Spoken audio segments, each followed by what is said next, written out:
Vous êtes sur InfoLive TV, les informations vous sont présentées par Benny Samber. Il existe une réelle opportunité de paix avec Israël, a déclaré le président palestinien Mahmoud Abbas lors de sa conférence de presse conjointe avec la secrétaire d'État américaine Condoleezza Rice à Ramallah ce lundi. Il a néanmoins appelé Israël à commencer à remplir une partie de ses engagements, à savoir le gel de la construction d'implantations en Judée-Samarie, et s'est engagé à travailler à l'arrêt des violences en provenance de ce territoire palestinien. Échange de tirs dans la localité palestinienne de Balata près de Naplouse entre les forces de sécurité palestiniennes et des hommes armés appartenant aux brigades des martyrs d'Al-Aqsa, la branche terroriste du mouvement du président palestinien. Ces affrontements ont éclaté lorsque d'anciens détenus en Israël et récemment libérés par les autorités de Jérusalem ont refusé d'obéir aux ordres des autorités et de respecter les accords conclus. Et puis nous apprenons par la voix du porte-parole du djihad islamique que le mouvement terroriste palestinien entend mettre un terme aux tirs de roquettes Qassam sur Israël, à condition que les autorités israéliennes mettent également un terme à leurs attaques dans la bande de Gaza, a précisé Abu Hamza ce lundi dans un communiqué de presse. Le Hezbollah aurait effectué le plus grand exercice militaire de son histoire au Liban Sud ces derniers jours. Selon le quotidien libanais Al-Akbar, le chef de la milice chiite Hassan Nasrallah aurait supervisé en personne ces manœuvres, essentiellement défensives autour du fleuve Litani.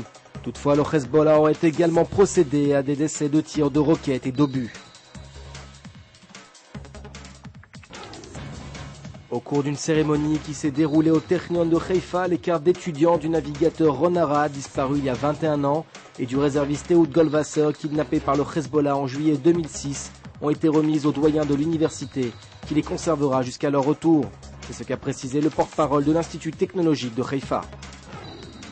Un mot d'économie pour terminer. Le groupe IDB du milliardaire Nochi Dinkner s'associe au groupe dirigé par Yitzhak Tchouva pour investir dans les casinos de Las Vegas, apprend-on ce lundi. L'investissement de ce nouveau consortium israélien dans la ville du jeu atteindrait les 8 milliards de dollars. Votre programme sur InfoLive TV, c'est un reportage sur la souffrance de la ville de Sderot, toujours sous les bombes.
Découvrez en avant-première le nouveau service d'InfoLive TV.